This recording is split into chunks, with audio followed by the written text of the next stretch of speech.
Tenemos a continuación la conferencia titulada Melquiades Álvarez y la defensa de la democracia liberal, que va a pronunciar Francisco Manuel Balado Insunza, que es doctor en Historia por la UNED y profesor del Departamento de Historia Contemporánea de dicha universidad. En ella ha desempeñado diversos puestos como secretario académico del Centro Adolfo Suárez de Investigación de las Transiciones Democráticas y coordinador de la Cátedra de Territorios Sostenibles y Desarrollo Local. Es autor de numerosos artículos sobre el republicanismo y reformismo en la España de los siglos XIX y XX, así como de los libros de la Institución a la Identidad, Nacionalismo en la España de las Autonomías, junto al profesor Isidro Sepúlveda, Gumersindo de Azcárate, La conciencia democrática de una época, en colaboración con el profesor Francisco Carantoña, Gumersindo de Azcárate, una biografía política, y Melquiades Álvarez, La España que no pudo ser, Melquiades Álvarez, Democracia, Libertad y Orden, escrita en colaboración con el profesor Suárez Cortina. Y es un placer para mí presentarte hoy y tenerte al lado, y sobre todo hablando de una figura que para mí representa tanto porque fue la primera que estudié en mi carrera como historiador. Bueno, pues muchas gracias, Luis, muchísimas gracias por la invitación, muy agradecido por estar aquí. Muchísimas gracias al Ayuntamiento de Priego, a su señor alcalde, gracias a Julia por sus desvelos, a la concejal de Cultura, Abel, y muchísimas gracias a todos ustedes por estar aquí en esta hora que es un poco intempestiva después de la comida, pero bueno, yo voy a intentar hacerla pues un poco amena, o lo más amena posible, para hablar de este personaje, Melquiades Álvarez González Posada, que es un personaje realmente singular entre todos los que los que se van a tratar en estas sesiones, porque realmente Melquiades Álvarez pues no tuvo nunca responsabilidades de gobierno. Él efímeramente fue presidente del Congreso de los Diputados, como vamos a ver, y miembros de su partido político fueron también durante muy poco tiempo 5, uno en el primer trimestre de 1923 y los otros 4 en el segundo bienio republicano, pero sus responsabilidades de gobierno fueron muy pequeñas. Y si fueron tan pequeñas como es un personaje al que esta mañana se le ha citado varias veces se le ha citado, porque es un personaje que llama la atención, además de por su nombre, como decía el señor alcalde ahora en la comida, además de por su nombre llama la atención. ¿Por qué? ¿Cuál es la razón? Durante el tiempo político que él vivió, finales del siglo XIX hasta su asesinato en agosto de 1936, durante 40 años, pues fue pues un hombre tachado de perezoso, inconstante, realmente ambiguo, daba bandazos, de heterodoxo, es decir, un personaje realmente, bueno, pues que no, oportunista, también se ha dicho esta mañana, bueno, un personaje realmente que no tuvo una buena prensa en general durante el tiempo que estuvo en activo en la política española. Pero ¿cuál es entonces la razón por la que lo estudiamos, o cuál es la razón por la que realmente puede ser un personaje interesante para unas jornadas que traten de la Tercera España, o de esto que se ha podido llamar la Tercera España? Pues yo considero que, y esa es la tesis que voy a mantener esta tarde, que Melquiades Álvarez es uno de los defensores de la democracia liberal como proyecto político, como sistema político durante toda su carrera, y además con una continuidad en su pensamiento desde su inicial y joven republicanismo finisecular decimonónico hasta su asesinato 40 años después. Esta continuidad es la que yo creo que merece la pena, digamos, pues analizar en ese marco de pues, una continuidad en el medio plazo, y no fijarnos tanto pues, en sus errores o en sus disyuntivas en cada una de las coyunturas que él transitó. Bueno, lo primero voy a, para hacer esto un poquito más ameno, voy a tratar de acompañar mi ponencia pues, con imágenes, con fotografías y con caricaturas que sobre este personaje se han ido haciendo o se hacían a lo largo de toda su trayectoria. Y voy a hacer, bueno, pues les voy a presentar al personaje inicialmente, voy a hacer una pequeña presentación del personaje, después voy a hacer una introducción, digamos, de carácter político e identitario, es decir, cuál era la matriz política de su liberalismo democrático, y después voy a citar hasta 6 momentos políticos en los que se vislumbra o se puede vislumbrar claramente esa defensa de la democracia liberal que yo voy a sostener, que sostengo realmente lo interesante de este personaje. Bueno, Melquiades Álvarez. Melquiades Álvarez González Posada nace en 1864, el 17 de mayo para ser concreto. Es un hombre hecho a sí mismo, se queda huérfano de padre muy joven y su madre, Sara, se va, deja Gijón, nace en Gijón, se van a Oviedo a regentar una pensión de estudiantes. Melquiades es el mayor de 4 hermanos y además de ayudar a su madre en la pensión y de cuidar a sus hermanos pequeños, pues estudia. Estudia, es un excelente estudiante, tiene una inteligencia natural ya desde muy niño y saca el bachillerato y la carrera de leyes, Derecho en la Universidad de Oviedo, pues estudiando por la noche, es decir, prácticamente durmiendo muy poco, pues es capaz de sacarla pues con unas notas brillantísimas. Melquiades Álvarez tiene a lo largo de su vida 3 pasiones fundamentalmente. El derecho es una de ellas.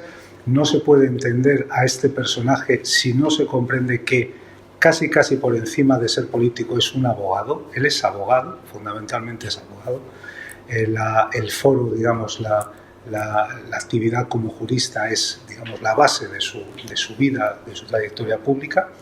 La política, naturalmente, es un apasionado de la política, y su tercera pasión es España. No solo Asturias, aunque esto, cuando lo he dicho en Asturias me miran un poco mal, pero es decir, es un asturiano de pro, es decir, es un asturiano ilustre, pero él es un gran patriota español. Es decir, él concibe la nación española como el sujeto de toda su actividad política. Melquiades Álvarez, después de estudiar la carrera de leyes, se queda en la Universidad de Oviedo y se queda ayudante de cátedra de un personaje que le va a marcar inicialmente en su vida, que es Leopoldo Alas Clarín. Leopoldo Alas es su maestro. Leopoldo Alas, que además de ser un magnífico escritor y de tener esos paliques que hacía en la prensa tan demoledores, y de su gran obra, La Regenta, pues era catedrático de Derecho Romano. Esto es una faceta de Clarín poco conocida, era catedrático de Derecho Romano. Melquiades Álvarez será su ayudante de cátedra y le sucederá en la cátedra. Melquiades, por lo tanto, fue catedrático de Derecho Romano, aunque ejerció la docencia justo hasta que se fue a Madrid en el año 1901. A partir de ahí, la academia la va a dejar. Pero en esos años de finales del siglo XIX, en el que pues el fervor antipidalino en Asturias, el cacique asturiano del final del siglo es Alejandro Pidalimón, pues ese cacicato pidalino, pues los republicanos lo combatían de una manera muy singular. Lo combatían en la academia, por las mañanas dando clase, y por la tarde en las tertulias de los cafés de la Cayuría, pero no pasaban de ahí. Era un republicanismo pues de salón, de tertulia y de poco más. Bueno, pues en ese mundo Melquiades Álvarez empieza a sobresalir. Sobresale como un joven republicano vigoroso, ambicioso, y al que Clarín identifica claramente como la gran esperanza blanca del republicanismo asturiano y de salir un poco de ese republicanismo de salón que no tiene ningún efecto político frente al dominio de Alejandro Pidal. ¿Y por qué se fijan en Melquiades Álvarez? ¿Cuáles son los atributos de este hombre? Pues hay uno muy evidente desde el primer momento, que es su voz. Melquiades Álvarez tenía una voz especialmente pues que llamaba la atención. Su oratoria era fascinante desde joven. Él había sido actor amateur, en su aficionado en el teatro de la universidad, y además cantaba muy bien. Es decir, tenía una voz de barítono y esa voz timbrada y bien afinada, pues hacía que, y además la gestualidad con la que lo hacía, bueno, pues llamaba mucho la atención, ¿no?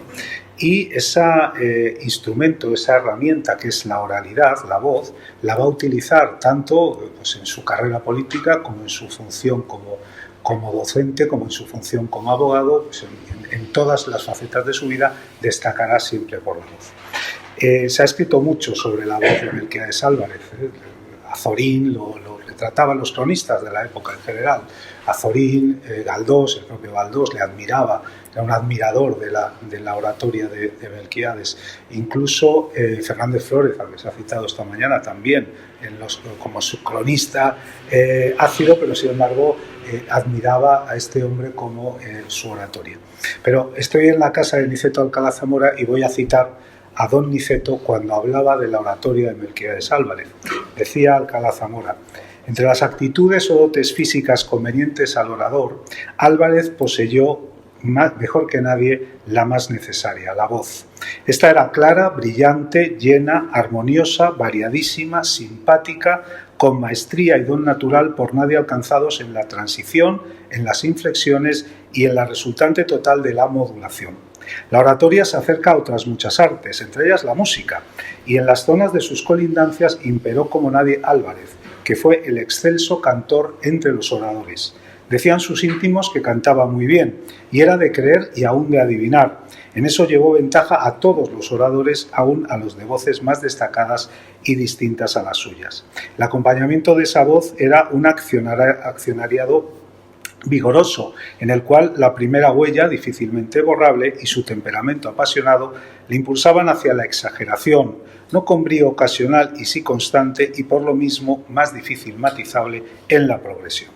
A diferencia de casi todos los oradores que hablaban delante de su asiento o a lo sumo paseándose sobre el espacio horizontal que les quedaba libre, Álvarez, con la cabeza avanzada e inclinada, las manos en briosa gimnasia y todo su ser contraído, descendía la escalerilla de la cámara, bajando y volviendo a subir casi todos sus peldaños, deteniéndose apenas cuando empleaba el recurso musical de la repetición en la frase eje del argumento o relieve principal del adorno.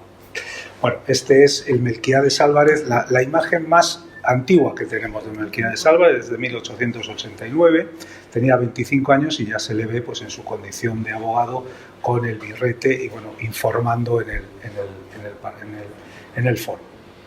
Algunas imágenes en las que se ve, las vamos a ver a lo largo de la ponencia, bueno, pues en esos ademanes que tenía, no solamente era la voz, sino también, sobre todo, la expresión corporal que tenía Melquiades.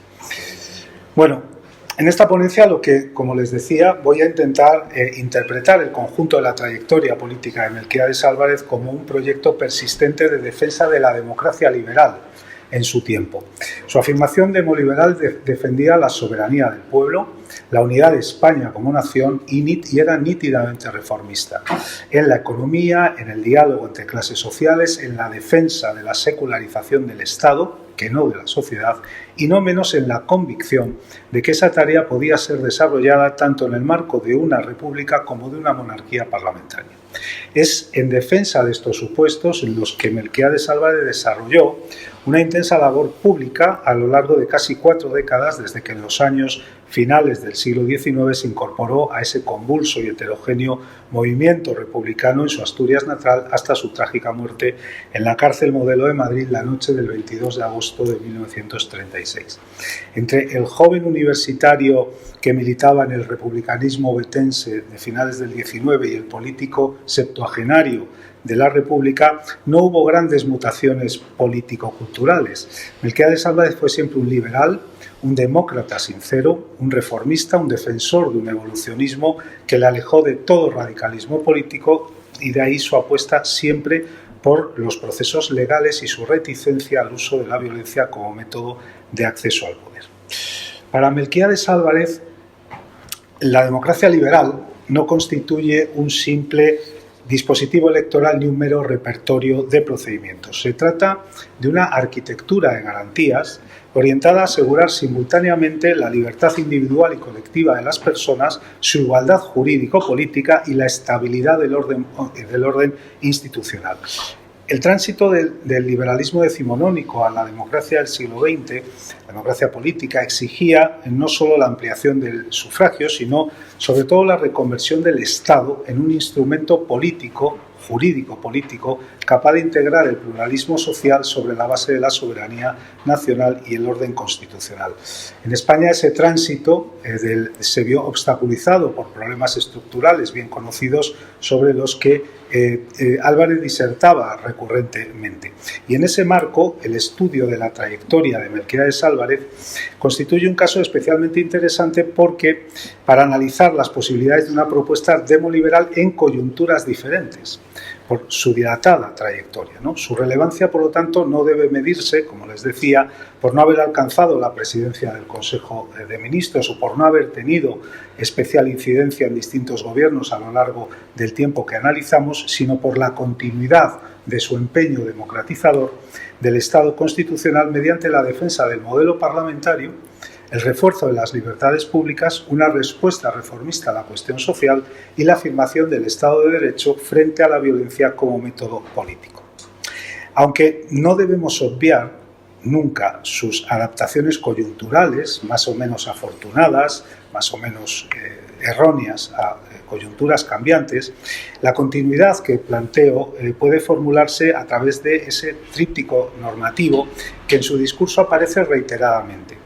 La defensa de la libertad, de los derechos individuales y de las libertades públicas, la justicia, el imperio de la ley, la reforma social y el orden. Es muy importante, el orden, la garantía institucional frente al desorden y la demagogia. Y es en torno a esos tres elementos en los que se organizan sus posiciones a cuestiones más concretas de carácter político, como el problema social, la vertebración territorial de España, la relación entre la Iglesia y el Estado, la crisis del parlamentarismo, su rechazo al autoritarismo primo-riverista y las exclusiones y esencialismos cada vez más radicalizados durante la Segunda República. Por lo tanto, la cultura política de Melquiades Álvarez se conforma entre el cruce del republicanismo finisecular decimonónico en su vertiente gubernamental o reformista y el institucionismo de base krausista con su énfasis en la ética pública, en la pedagogía cívica, en el Estado de Derecho. Su formación universitaria y su inserción en la red de juristas e intelectuales ligados a la institución libre de enseñanza, su doctorado, sus maestros de doctorado fueron el propio Giner y Gumersindo de Alcalde, entre otros, explican dos rasgos constantes de su vida pública, que son la centralidad del derecho como lenguaje de la política y la preferencia de un evolucionismo reformista, legalista y contrario al radicalismo. Por lo tanto, para Melquiades la democracia se concibe como un régimen de garantías y no como una pura voluntad mayoritaria. De ahí su insistencia en hacer del Parlamento, eso les traigo aquí, este Parlamento que es para él un baluarte de libertades públicas y de expresión verdadera de la voluntad nacional. Y esta matriz también explica su distinción entre pasión política y desorden, ¿no? La democracia necesita implicación, necesita compromiso, necesita energía social, disputa ideológica, pero requiere un marco de legalidad y de orden institucional, pues para no degenerar en caos y en demagogia. Su idea de democracia, por lo tanto, insiste en la necesidad de definir límites jurídicos al poder, límites morales a la acción política y límites institucionales a cualquier tipo de arbitrariedad. Por tanto, es la democracia liberal en la que de Álvarez se basa pues, en la fuerza entrelazada de libertad, justicia y orden, pero no como retórica, sino como un sistema que plantea soluciones doctrinales a retos sociales y políticos que planean sobre la sociedad española del primer tercio del siglo XX. Bueno, vamos a ver esto. En 1901, Melquiades Álvarez irrumpe en el Parlamento español. Se casa en 1900, abandona Asturias, se va a Madrid, abre despacho, un bufete de abogados en la calle Villanueva, que es donde vive, y a la vez empieza su carrera como diputado. Su irrupción en el Congreso de los Diputados, en julio de 1901, constituye un episodio muy significativo del parlamentarismo español de ese tiempo. Su primer gran discurso pronunciado en contestación al mensaje de la corona fue percibido por sus coetáneos como una actualización del mensaje demoliberal en sede parlamentaria. No se trató solamente de un ejercicio de brillantez oratoria, si lo fijaban, sino que combinaba también un diagnóstico estructural de la situación y una propuesta normativa. Desde el inicio, Melquiades Álvarez planteó el problema central del sistema político español, que era la disociación entre el contenido constitucional y la práctica política. La soberanía nacional, proclamada formalmente, no se traducía en representación efectiva. El sufragio universal masculino, introducido desde 1890, no había generado un parlamento auténticamente representativo. La corona todavía conservaba capacidad de intervención política que desvirtuaba el principio parlamentario. Era una crítica, obviamente, nada novedosa en el ámbito del republicanismo demoliberal, pero adquiría una nueva densidad al ser formulada desde la tribuna parlamentaria por un diputado joven, 35 años, y dotado de una extraordinaria capacidad de persuasión. Y desde ese primer momento, Melquiades Álvarez va a definir los contornos de su demoliberalismo. La defensa del sistema parlamentario, del modelo parlamentario, por tanto, la identificación del Parlamento como el espacio central de la soberanía, como denuncia enérgica. No sé por qué se pasa esto. Bueno, es que este es el Parlamento, este es el Parlamento que vivió Melquiades Álvarez, ¿no? Este cuadro que está en el Congreso de los Diputados y que lo ve, está con el dedo así todo el rato. Porque si no se me pasa. Está rebelde. La clave interpretativa, por lo tanto, reside en que su crítica, la crítica no es una crítica antisistema, sino que es una crítica regeneradora del parlamentarismo, ¿no? No proponía la mera sustitución del sistema, sino su reforma y su profundización democrática. Pero claro, Álvarez no era un diputado orientado a la fiscalización técnica de la acción de gobierno. Él prefería al control parlamentario la formulación de grandes diagnósticos y principios orientadores. Álvarez, concebía la tribuna del Parlamento como un espacio de educación política de la nación en el que el diputado debía elevar el nivel del debate público y ofrecer criterios normativos claros. Y claro, esa concepción explica su doble actitud ante el Parlamento. Por un lado, una defensa cerrada del parlamentarismo como institución y por otra, pues una crítica severa a su degradación práctica en aquella coyuntura. Cuando denuncia la esterilidad de ciertos debates o la complacencia de las mayorías, lo que está haciendo no está cuestionando el principio representativo, sino su degradación. De hecho, esta tensión entre ideal normativo y realidad institucional recorre toda su trayectoria y constituye una de las claves para entender su pensamiento político. Uno de los ejes, hay varios ejes en este tiempo, uno de los ejes de su actuación parlamentaria temprana fue la cuestión religiosa, por ejemplo, ¿no? Su posición sobre la relación entre la Iglesia y el Estado se inscribe plenamente en la tradición del demoliberalismo de base institucionista. No defiende un anticlericalismo de combate o de hostilidad hacia la religión, sino una defensa de la primacía del poder civil y de la libertad de conciencia.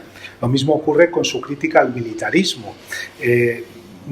Su oposición a la ley de jurisdicciones de 1906, por ejemplo, pues no implicaba una desvalorización del papel del ejército como institución nacional, sino la afirmación del principio demoliberal de la supremacía del poder civil sobre el poder militar. Las jurisdicciones excepcionales, pues naturalmente las interpretaba como una quiebra del orden constitucional y como una amenaza directa a las libertades públicas. En esta primera década de su actividad parlamentaria, entre 1901 y 1911, se fijan los elementos fundamentales de su ideario democrático, su defensa del Parlamento, su concepción de las relaciones Iglesia-Estado, aquellos obstáculos, Iglesia y Ejército, obstáculos tradicionales según el ideario progresista decimonónico, y su apuesta por una democratización evolutiva del sistema, configurando una cultura política pues relativamente coherente. Las alianzas coyunturales de este momento, entre 1907 y 1911, el bloque liberal o de izquierdas, la conjunción republicano-socialista, deben leerse, en las que él participó, en todas, en la alianza, en el bloque liberal o en la conjunción, deben leerse, en mi opinión, a la luz de este marco doctrinal, no como renuncias a principios, sino como intentos de crear condiciones políticas favorables a la evolución democrática del sistema. Ahora sí, había que pasar esto. En 1912, Melquiades Álvarez funda el Partido Reformista y ahí cristaliza un proyecto que venía germinándose desde principios de siglo, que era depurar el republicanismo de toda tentación jacobina y presentarlo como una fuerza gubernamental, legalista y de orden. En términos comparados, el reformismo de Melquiades se aproxima a las tradiciones del liberalismo europeo del momento, que buscaban conjugar democratización con estabilidad institucional. Por tanto, no se trataba de conservar privilegios, sino de conservar el orden jurídico que hacía posible la libertad e incorporar la reforma social para asegurar la legitimidad de las instituciones. En este acto del 7 de abril de 1912, la gestualidad de Melquiades creo que queda clara en las fotografías. Decía Melquiades: yo concibo la evolución hacia la democracia de una fuerza política entera que con programas e ideas, con su jefe, llega al poder compenetrado espiritualmente de las mismas convicciones para realizar desde allí la revolución que no ha realizado el Partido Conservador en interés del país y de la democracia, para servirla desinteresadamente y con fruto. Y en este contexto, el reformismo recuperaba también la tradición accidentalista del krauso-institucionismo. El accidentalismo, la tesis de que la monarquía o la república son formas contingentes frente a la sustancia democrática, ha sido interpretado a veces como oportunismo. Habitualmente ha sido interpretado así. En una lectura coyuntural, la del otoño de 1913, en la que da esta fotografía que tienen en imagen, desaparecido un año antes Canalejas, pues es posible que fuese ciertamente oportunista, pero sin embargo, desde esta indicada presencia permanente de la raíz demoliberal de Melquiades, se entiende como una posición principal. El núcleo normativo de una democracia liberal es el régimen de derechos y libertades y garantías, y en él la forma de gobierno no es esencial, si se cumplen naturalmente esos requisitos democráticos. Por lo tanto, esto permite explicar su estrategia dual: presionar al sistema para democratizarlo. Él hablaba de nacionalizar la monarquía si se somete al Parlamento, y en su defecto impulsar una república parlamentaria. El accidentalismo, por tanto, no diluye sus convicciones republicanas, que las tenía, pero éstas se subordinan a una prioridad que era construir una democracia liberal estable.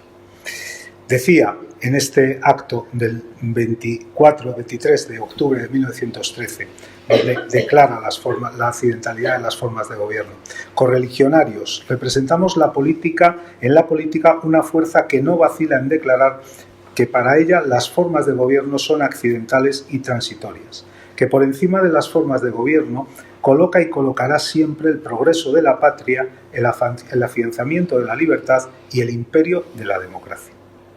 Por lo tanto, el accidentalismo no opera solo en el plano institucional, se apoya en una dinámica moral y política en la que la libertad requiere garantías institucionales, parlamento efectivo, derechos públicos, libertad de conciencia.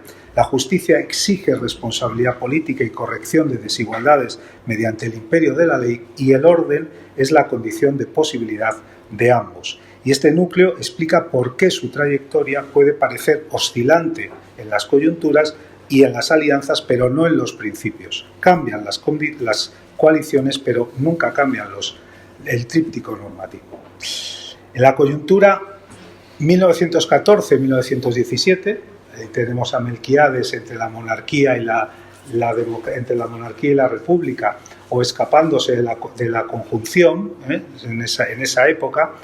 La savia renovadora, entre 1914 y 1917, como les digo, la savia renovadora del reformismo melquiadista, tras el intento fallido de la proclamación de la accidentalidad de las formas de gobierno y su ofrecimiento fallido también al rey para democratizar el sistema se había ido diluyendo entre esperanzas palaciegas que no se cumplían, el desgaste de unas elecciones que no fortalecieron al partido, su falta de acción proselitista, su nula capacidad organizativa y una creciente cercanía al del partido al liberalismo dinástico, que fue fuertemente criticada desde los mismos ámbitos del reformismo. El propio Ortega fue de los primeros. En medio de ese farragoso horizonte político, el estallido del conflicto mundial y la acusada división entre germanófilos y aliadófilos producida en la sociedad española, los reformistas no pudieron sino afirmar su cercanía a Francia y a Inglaterra. De ahí su participación en la campaña aliadófila de 1917, a lo que unió su incorporación al movimiento parlamentario del verano e incluso a la huelga general de agosto, que tuvo a Melquiades Álvarez como responsable del comité de huelga en Asturias y León. El fracaso de ese experimento, del experimento de 1917, lleva al reformismo al territorio de nuevo del posibilismo. Y es que tras el triunfo de las potencias aliadas en 1918 y alentado por su victoria, Melquiades percibió que llegaba su momento de acceder al poder. Y ese es el sentido final de la Asamblea Nacional que va a hacer el Partido Reformista el 1 de diciembre de 1918, en la que se va a ofrecer de nuevo a la monarquía para impulsar el conjunto de reformas que compaginasen la soberanía nacional con la institución monárquica, para llevar a cabo esa revolución desde el disfrute del poder, que era una verdadera tarea de modernización de la monarquía.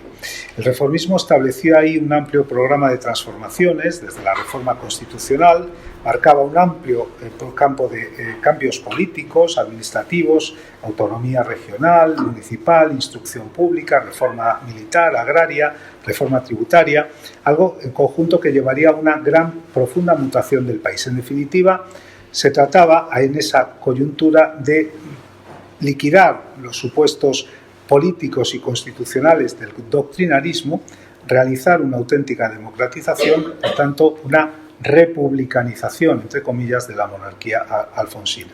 Frente a la monarquía patrimonial, en palabras de Álvarez, pues una monarquía democrática. Frente al centralismo, una descentralización hasta sus propios límites, aquellos que fueran compatibles con la unidad del Estado. Frente al abstencionismo del Estado, la recepción y defensa del nuevo liberalismo europeo. Mucho de eso ya estaba en el imaginario de los institucionistas españoles después del sexenio y fluyó con fuerza en las primeras décadas del siglo XX, pero en el marco ya de un intenso regeneracionismo. Más tarde, después de la Primera Guerra Mundial, en un ambiente de plena inserción al mundo de la democracia triunfante, decía Melquiades en este momento de 1918, abro comillas: nosotros no somos un partido obrero, somos un partido burgués, con un gran sentido del gobierno. Queremos el poder para evitar las violencias de la fuerza. Rendimos pleitesía a la democracia social. No hemos perdido la significación y conservamos íntegro todo nuestro credo. Somos reformistas porque no damos valor a la forma de gobierno. Son las democracias las que vencen sobre la autocracia, las monarquías patrimoniales desaparecen, el pueblo será quien mande y si esas monarquías quieren vivir, tendrán que rendirse a la majestad soberana del pueblo. Sin embargo, ni en 1913 ni en 1918 la corona fue sensible a la oferta reformista. En lugar de abrir las puertas a Melquiades Álvarez, pues el rey hizo lo que habitualmente hacía, llamar a romanones y evitar que se desarrollase pues un programa de un gobierno amplio de reformas que expresasen esa evolución hacia un proyecto democrático.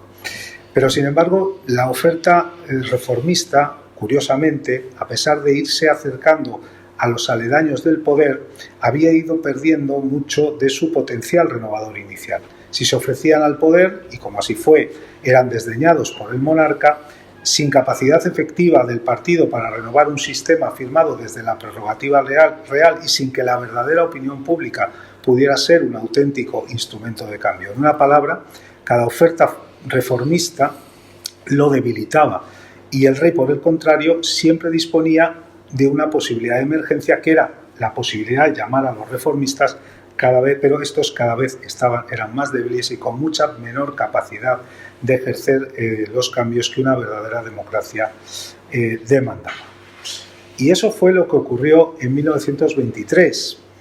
En el gobierno de concentración liberal presidido por Manuel García Prieto, desde diciembre del 22, se incorporó primero José Manuel Pedregal como ministro de Hacienda hasta abril del 23, y tras su dimisión Melquiades Álvarez mantuvo el apoyo y fue nombrado presidente del Congreso de los Diputados tras las elecciones de mayo de 1923. Y en esa tribuna, en la tribuna de la presidencia del Congreso, Álvarez volvió a formular una defensa clásica del parlamentarismo. El régimen representativo era encarnación de la voluntad nacional, baluarte de las libertades públicas y garantía de toda democracia representativa bien organizada. No se trataba de una mera liturgia institucional, su objetivo era dirigir desde la sede parlamentaria una reforma constitucional. Esa defensa incluía una idea crucial, y es la eficiencia del Parlamento como instrumento de armonización del poder y la fiscalización de la acción del Gobierno, evitando trastornos y asegurando la paz social. Su elección como presidente del Congreso en 1923 fue un acontecimiento simbólico, político de primer orden. La elección se produjo sin votos en contra, subrayaba un elemento de cultura política del régimen, y es que, si se dan ustedes cuenta, la presidencia de las Cámaras era de facto la antesala de la presidencia del Consejo de Ministros, lo que alimenta la tesis de que Álvarez contemplase culminar una especie de cursus honorum institucional que fue frustrado por el golpe de Estado de Primo de Rivera. El dato no es menor para este argumento de la continuidad de la defensa de la democracia liberal en Melquiades Álvarez, porque en la cúspide del parlamentarismo Álvarez reafirmaba su espíritu democrático y su proyecto de reforma constitucional desde el legislativo. En vez de ceder a salidas autoritarias, respondía a la crisis sistémica, evidente, desde una intensificación del constitucionalismo. Sin duda, la cuestión de las responsabilidades por Marruecos, por la guerra de Marruecos, por el desastre anual, etcétera, polarizó la coyuntura previa al golpe de Primo de Rivera, y la presión de la impunidad y el desgaste del sistema pues alimentaron una solución autoritaria. Y en ese marco, la defensa de Melquiades del binomio responsabilidad y justicia se volvía una apuesta de alto riesgo. Se atrevió a exigir, más que a pedir, control público y parlamentario de las decisiones del Estado en un grave contexto de crisis institucional. Tras el golpe de Estado de Primo de Rivera, la actividad del Congreso quedó suspendida. Para Álvarez, que fue laminado como participante del viejo tinglado electoral, Bagaría era así de malvado, la supresión del Parlamento equivalía a una negación del régimen de libertades, porque eliminaba el dispositivo central de la responsabilidad ministerial. Y esa ruptura ofrece una clave interpretativa también decisiva. El demoliberalismo de Melquiades no es una estética parlamentaria, sino que era una concepción articulada en las instituciones representativas. El Partido Reformista vio cómo su propuesta naturalmente quedaba soslayada a favor de una alternativa autoritaria y, naturalmente, a pesar de eso, pues su oposición a la dictadura, a pesar de defecciones como la conocida de Azaña, pues fue pasiva inicialmente, como la de todos, siguiendo la estela, naturalmente, del resto de partidos políticos, y fue crecientemente comprometida con el paso del tiempo. Voy rápido para pasar a la última fase, que es la de la Segunda República, y es que en una perspectiva histórica, tras la experiencia de la dictadura, no quedaba otra solución que una reformulación completa del orden político. La recuperación del modelo de la Constitución del 76 resultaba muy cuestionable. En consecuencia, aquellas limitaciones estructurales quedaban superadas por la situación política. De un modo directo e indirecto, la única salida era una solución constituyente. Y Melquiades Álvarez, que se había pasado dos décadas, tratando de que los principios del régimen representativo, libertad, orden y democracia, fueran cumplidos por la evolución pacífica desde las instituciones y a ello había sacrificado el proyecto reformista sin ningún éxito, insistió de nuevo. La exigencia de unas Cortes Constituyentes, aquí sí que me tengo que parar, de unas Cortes Constituyentes reclamada por Melquiades Álvarez en abril de 1930, fue entendida como trasnochada, como fuera de lugar, aunque en términos democráticos era impecable. Decía Álvarez, decía las crónicas de este discurso del 28 de abril de 1930, en el que ante un auditorio lleno de correligionarios y de no correligionarios, porque ahí estaba, entre otros, don Niceto Alcalá Zamora, Indalecio Prieto o el propio Ortega, el señor Álvarez, decía las crónicas, el señor Álvarez ha sabido bordar en el cañamazo de la expectación pública intensa y febril las más depuradas oratorias. Ha vuelto a rodear la palabra de una soberana prerrogativa. Ha sabido llevar al auditorio el temblor de la emoción estética, pero, lo repetimos con hondo pesar, no ha logrado convencer ni ha respondido a lo que de él y de sus antecedentes políticos demandaba la democracia española. Efectivamente, también decían la proclamación, claro, en ese sentido, la apuesta constitucionalista, el grupo de constitucionalistas daba esta imagen en 1930, que es una imagen bastante demoledora en ese momento, ¿no? La proclamación de la Segunda República en abril de 1931 fue recibida por Melquiades Álvarez como la apertura de un nuevo ciclo histórico, largamente esperado, no exento de riesgos. A diferencia de otros actores políticos que la interpretaron como una ruptura total, Álvarez la concibió como una culminación posible del proceso de democratización del Estado, iniciado décadas atrás. Y desde esa perspectiva, la República no era un fin en sí mismo, sino un medio para realizar los principios de libertad, justicia y orden que habían guiado su trayectoria. La rápida reorganización del reformismo en el Partido Republicano Liberal Demócrata, que también ha estudiado nuestro querido Luis Enrique Íñigo, confirma esta continuidad. El nuevo partido conservaba las mismas esencias políticas del viejo reformismo: legalidad, parlamentarismo, rechazo de la violencia, prioridad de las garantías liberales, pero también sus propios defectos. El cambio de régimen no implicó por tanto, una revisión sustantiva de su ideario, sino una reubicación estratégica en el nuevo marco institucional. Durante los debates constitucionales de 1931, Álvarez defendió siempre la necesidad de una constitución amplia, flexible, duradera, capaz de integrar la pluralidad ideológica del país. Su insistencia en que el texto constitucional no debía, abro comillas, asustar a nadie, cierro comillas, revela una concepción profundamente liberal del constitucionalismo. La Constitución como marco de convivencia, no como programa ideológico de una mayoría coyuntural. Y en este punto se manifiesta una de las tensiones centrales de la Segunda República. Para Álvarez, una Constitución, y de la que hemos hablado esta mañana, creo que largo y tendido, una Constitución excesivamente programática o sectaria corría el riesgo de erosionar su legitimidad social o de alimentar dinámicas de exclusión política. Su crítica a determinados artículos, especialmente los de materia religiosa, de propiedad, etc., no se basaba en una oposición a la República, sino en el temor a que se debilitase el consenso liberal imprescindible para la estabilidad democrática. Decía Álvarez: hagamos una Constitución que no asuste a nadie por su contenido, pero dad a sus preceptos tal flexibilidad, tal amplitud, que en ella tengan cabida todas las opiniones, no solo las actuales, sino las que puedan fructificar en el porvenir. Álvarez se situaba, por tanto, en un intento de repetición del ideario reformista, sin algunos ya de sus más conocidos miembros que se habían ido separando del proyecto: Ortega, Azaña, Giral, Zulueta, Pedregal, Posada, en un espacio crítico con el gobierno conjuncionista, muy crítico, y abierto a las alianzas con aquellos republicanos que, como Alejandro Lerroux, se alejaban de las tentaciones jacobinas del primer bienio republicano. Una inclinación hacia el centro y la derecha del espectro político que acompañó a un proceso de creciente personalización del reformismo en melquiadismo. A la altura de 1932-33, el Partido Republicano Liberal Demócrata era una expresión más de un proyecto personalista que el caudal de reservas intelectuales y políticas que en 1913 había aportado el reformismo a la política española.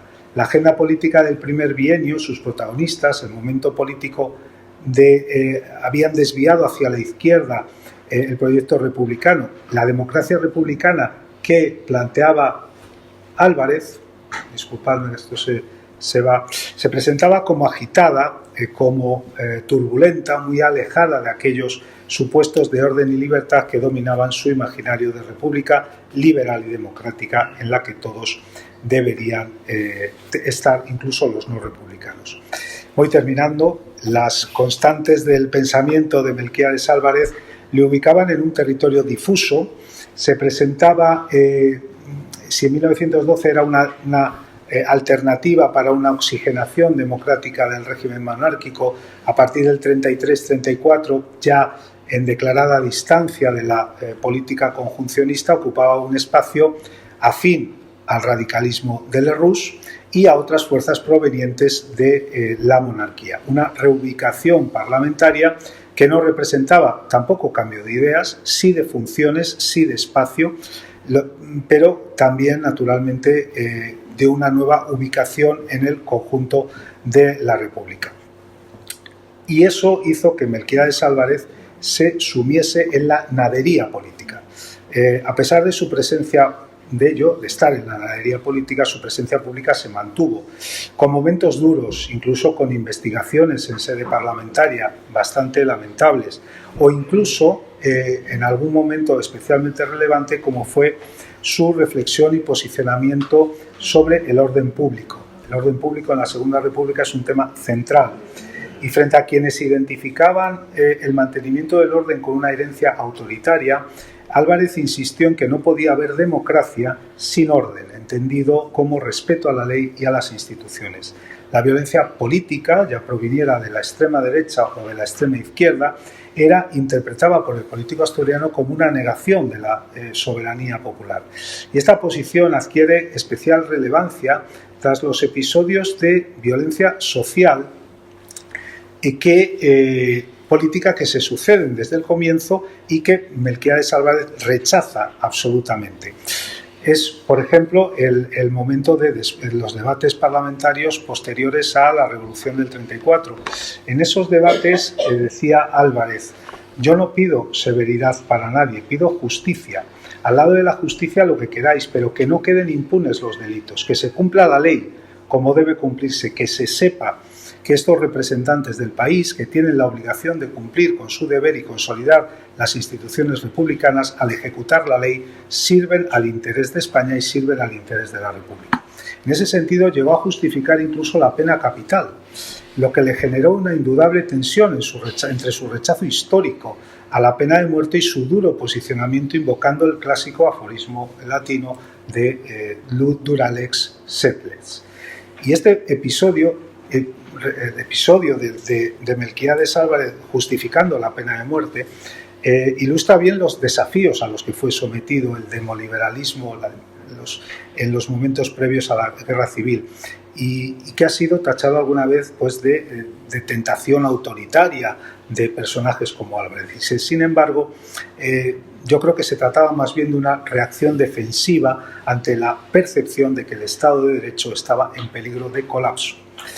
La polarización política reducía el espacio para proyectos de democracia liberal de garantías, incluso desde una posición de marginalidad parlamentaria mantiene intactos sus principios. Su última intervención en las Cortes en octubre de 1935 reafirmaba la centralidad del Parlamento como expresión de la soberanía nacional y su último discurso público,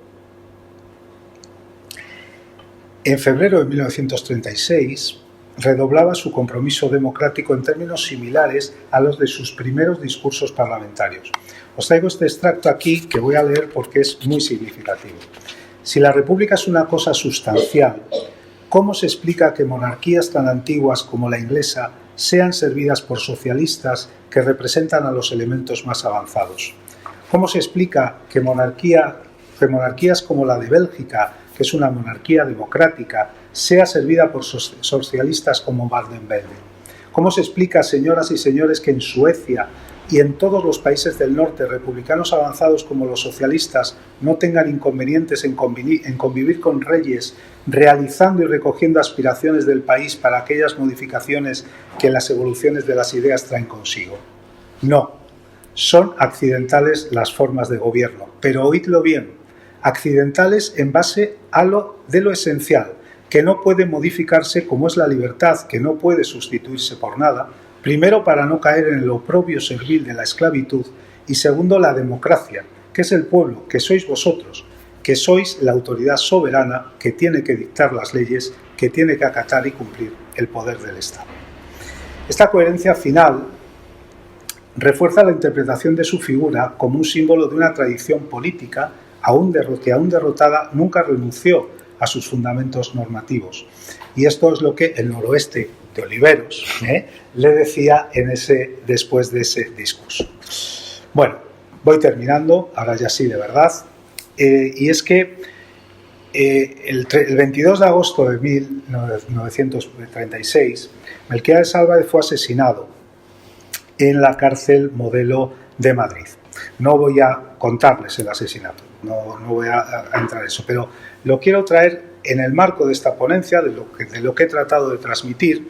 Su asesinato adquiere, en mi opinión, un sentido adicional, y es que simboliza la eliminación de toda una cultura política, la que defendía la soberanía nacional, el pluralismo político y un Estado de Derecho. A partir de julio del 36, el colapso de la democracia liberal en España no fue únicamente institucional, fue también moral, fue también cultural. La polarización extrema redujo el espacio para posiciones de garantía, de compromiso y de legalidad. Y en ese escenario, figuras como Melquiades Álvarez, que era un republicano de orden, un demócrata liberal y un enemigo del autoritarismo y también de la revolución, quedaron atrapados en una lógica de guerra civil donde la política se sustituyó por el exterminio del adversario.